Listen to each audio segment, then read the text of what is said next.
অতিবৃষ্টিতে জল ছাড়ল ডিভিসির বিরুদ্ধে আসরে এবার তৃণমূল কংগ্রেস। ম্যানমেড বন্যার অভিযোগ করা হয়েছে তৃণমূল কংগ্রেসের পক্ষ থেকে, এমনটাই অভিযোগ করেছেন তৃণমূল কংগ্রেসের নেতা কুণাল ঘোষ। বিশদে জানবো, আমাদের সঙ্গে রয়েছেন আমাদের বিশেষ প্রতিনিধি দেবজ্যোতি ঘোষ। দেবজ্যোতি, কি বলা হয়েছে কুণাল ঘোষের পক্ষ থেকে? রাজ্যের মুখ্যমন্ত্রী একাধিকবার কিন্তু যেই দাবি করেছিলেন যে বিশেষ করে ঝাড়খণ্ড সহ বিভিন্ন জায়গাতে অতিবৃষ্টির পরে সেই জল কিন্তু বাংলায় চলে আসে এবং ডিভিসির পক্ষ থেকে কোনো রাজ্য সরকারের অনুমতি নেওয়া হয় না। সেই জায়গাতে তৃণমূল কংগ্রেসের পক্ষ থেকে কুণাল ঘোষ কিছুক্ষণ আগে একটা টুইট করেছেন, সেখানে বলেছেন যে ডিভিসির বিরুদ্ধে তৃণমূল কংগ্রেসের পক্ষ থেকে বিস্ফোরক অভিযোগ করা হয়েছে। যেভাবে ম্যানমেড বন্যার কথা তৃণমূল কংগ্রেসের পক্ষ থেকে দাবি করা হচ্ছে যে প্রতিবারই এইভাবে ক্ষতি হয়, অথচ বাজেটে রাজ্য সরকারকে কোনো রকম ভাবে সাহায্য করা হয় না। রাজ্য সরকারের পক্ষ থেকেই তারা যথেষ্ট ভূমিকা নিয়ে দুর্গতদের উদ্ধার করে।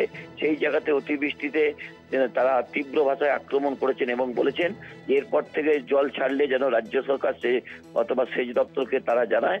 তা নিয়ে কিন্তু তৃণমূল কংগ্রেসের পক্ষ থেকে ইতিমধ্যে সোশ্যাল মিডিয়াতে তারা পোস্ট করতে শুরু করেছেন যে যেভাবে ম্যানমেড বন্যা তৈরি করা হচ্ছে, অর্থাৎ পরিকল্পিতভাবে বন্যা তৈরি করা হচ্ছে, রাজ্য সরকারকে না জানিয়ে যেভাবে জল ছাড়া হচ্ছে, তা নিয়েও কিন্তু তীব্র প্রতিবাদ তারা করেছেন। এবং দেখো, গত কয়েকদিন ধরে যে প্রবল বৃষ্টি হয়েছে তাতে কিন্তু রাজ্যের বিভিন্ন প্রান্ত, বিশেষ করে চাষের জমি ডুবে গেছে। সেই জায়গাতে ডিভিসি হাত দেখতে পাচ্ছেন এবং ডিভিসি যেভাবে জল ছাড়তে শুরু করছে রাজ্য সরকারকে না জানিয়ে, তা নিয়ে কিন্তু তীব্র প্রতিক্রিয়া তৃণমূল কংগ্রেসের পক্ষ থেকে কুণাল ঘোষ করেছেন। ধন্যবাদ। আমাদের সঙ্গে ছিলেন আমাদের বিশেষ প্রতিনিধি দেবজ্যোতি ঘোষ। আপনাদের জানিয়ে রাখি, নাগাড়ে বৃষ্টি এবং তার পাশাপাশি বিভিন্ন ব্যারাজ থেকে জল ছাড়ার ফলে পরিস্থিতি যথেষ্ট উদ্বেগজনক দক্ষিণবঙ্গ জুড়ে, এবং আজকে সেই পরিস্থিতিতে ডিভিসির পক্ষ থেকে প্রায় 70,000 কিউসেক জল ছাড়া হয়েছে।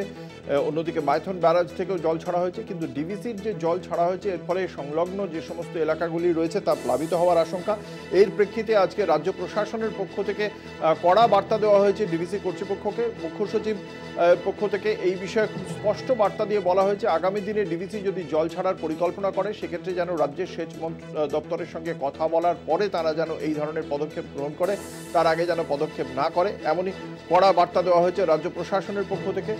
রাজ্য প্রশাসনের যে মূল্যায়ন তারই প্রতিধ্বনি কার্যত শোনা গিয়েছে রাজ্যের শাসক দলের বক্তব্যেও।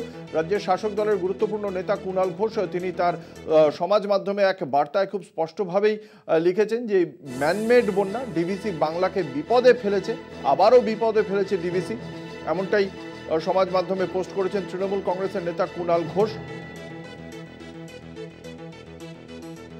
আমাদের সঙ্গে রয়েছেন ভারতীয় জনতা পার্টির নেতা রাহুল সিনহা। আপনাকে কলকাতা টিভির পক্ষ থেকে স্বাগত জানাই। আজ ডিভিসি যেভাবে 70,000 কিউসেক জল ছেড়েছে, তার ফলে নবান্নের পক্ষ থেকে যেমন বলা হয়েছে যে পরবর্তীকালে যেন সেচ দপ্তরের সঙ্গে সমন্বয়ের মাধ্যমে এই বিষয়ক পদক্ষেপ করে, পাশাপাশি রাজ্যের শাসক দলের পক্ষ থেকে কুণাল ঘোষ তিনি ম্যানমেড বন্যার অভিযোগ করেছেন এবং ডিভিসি রাজ্যকে বিপদে ফেলতেই জল ছেড়েছে বলে অভিযোগ করেছেন। আপনার প্রতিক্রিয়া জানতে চাইব। দেখুন, এই ম্যানমেডটা মমতা ব্যানার্জি শুরু করেছে, এখন তার সঙ্গী সাথীরা তো ম্যানমেড বলবে। ডিভিসি যাই জল ছাড়ে তা আগাম সেচ দপ্তরকে জানায়। মুখ্যমন্ত্রী যদি সেটা না জানে তাহলে এটা ওনার ব্যর্থতা। দ্বিতীয় বিষয় হচ্ছে, জল ছাড়া যখন কোনো উপায় নেই তখন জল ছাড়তেই হয়। জল ছাড়লে কিছু লোকের কষ্ট হয়, এলাকা কিছু জায়গা প্লাবিত হয়, এতে কোনো সন্দেহ নেই। কিন্তু যদি জল না ছাড়ে যদি বাঁধটাই ভেঙে যায় তাহলে তো যে কি অবস্থা হবে তার অনুমান করবার ক্ষমতা মুখ্যমন্ত্রী বা তৃণমূল নেতাদের নেই। তার কারণ ওরা পয়সা রোজগারে ব্যস্ত থাকে, সব জিনিস নিয়ে রাজনীতি করাতে ব্যস্ত থাকে। সেই কারণে এই বিভৎস অবস্থার অনুমান ওদের নেই, যার জন্য এলোপাথারি শুধু রাজনৈতিক স্টেটমেন্ট করে।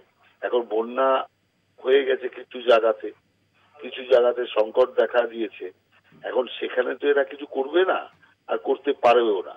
ওইখানকার লোকদের কিছুটা সন্তুষ্ট করে ডিভিসির ওপর দোষ দিয়ে। সেই জন্য ডিভিসি যাই ছাড়ছে জল আগাম সেচ দপ্তরকে জানিয়েই দেয়।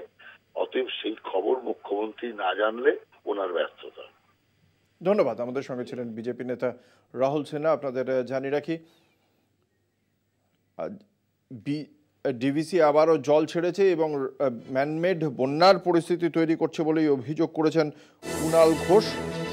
আপনাদের জানিয়ে রাখি, কুণাল ঘোষের সরাসরি অভিযোগ, ম্যানমেড বন্যার অভিযোগ কুণাল ঘোষের পক্ষ থেকে।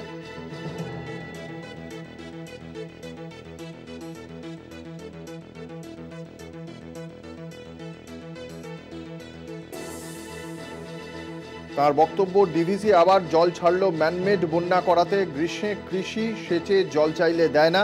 ঝাড়খণ্ডে বর্ষায় জল বাড়ে, তখন জল ছেড়ে বিপদ বাড়ায়। এর মধ্যে পরশু অমাবস্যায় ভরা কোটাল। ডিভিসি ফের বাংলাকে বিপদে ফেলছে। মুখ্যমন্ত্রী পরিস্থিতির ওপর নজর রাখছেন বলেও লিখেছেন কুণাল ঘোষ। আমাদের সঙ্গে রয়েছেন আপনাদের জানিয়ে রাখি, ডিভিসির পক্ষ থেকে প্রায় 70,000 কিউসেক জল ছাড়া হয়েছে। মাইথন ব্যারাজ থেকেও জল ছাড়া হয়েছে প্রায় 12,000 কিউসেক মতো। এবং খুব স্বাভাবিকভাবেই এই জল ছাড়ার ফলে সংলগ্ন এলাকাগুলি জলমগ্ন হয়ে গিয়েছে। কোনো কোনো এলাকা একেবারে প্লাবিত হয়ে গিয়েছে, জনজীবন বিপর্যস্ত কার্যত। অন্যদিকে গোটা দক্ষিণবঙ্গ জুড়েই এই অত্যাধিক বৃষ্টির ফলে পরিস্থিতি যথেষ্ট উদ্বেগজনক। ঘাটালের ঘাটালে যে পরিস্থিতি, তাতে 7টি বাঁশের সাঁকো ভেঙে গিয়েছে। যোগাযোগ বিচ্ছিন্ন হয়ে পড়েছে বহু গ্রাম। বর্ধমানের গুসকরাতেও পুরসভা এলাকার মধ্যেও জল ঢুকে গিয়েছে এবং সেখানেও জলমগ্ন বেশ কয়েকটি ওয়ার্ড। আমাদের সঙ্গে রয়েছেন সিপিএম নেতা তন্ময় ভট্টাচার্য। আপনাকে কলকাতা টিভির পক্ষ থেকে স্বাগত জানাই। আজকে ডিভিসির পক্ষ থেকে প্রায় 70,000 কিউসেক জল ছাড়া হয়েছে। তারপরেই রাজ্যের মুখ্য সচিব বলেছেন যে ডিভিসি এরকমভাবে জল ছাড়ার আগে যেন রাজ্যের সেচ দপ্তরের সঙ্গে সমন্বয় সাধনের পরেই এই ধরনের পদক্ষেপ করে। অন্যদিকে এই বিষয়টিকে তৃণমূল কংগ্রেসের পক্ষ থেকে কুণাল ঘোষ বলেছেন ম্যানমেড বন্যা করাতে বাংলাকে বিপদে ফেলতেই ডিভিসি এই ধরনের পদক্ষেপ করেছে। কিভাবে দেখছেন? এরা কি মূর্খ নাকি? ডিভিসিতে জল ছাড়ার সিদ্ধান্ত যে কমিটিতে বসে হয়, হ্যালো, হ্যাঁ শুনছি দাদা, বলুন। ডিভিসিতে জল ছাড়ার সিদ্ধান্ত যে স্তরে বসে হয় সেখানে রাজ্যের প্রতিনিধিত্ব থাকে। রাজ্যের প্রতিনিধিত্ব বিহীন জায়গা সেটা না।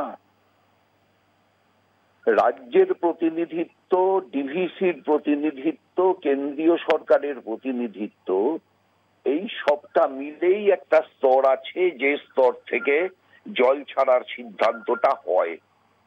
এখন তাকে যদি এদের মনে হয় যে ডিভিসি বন্যা করতে চাইছে, তাহলে চাইছে। অসংখ্য ধন্যবাদ। আমরা কথা বলছিলাম সিপিএম নেতা তন্ময় ভট্টাচার্যের সঙ্গে।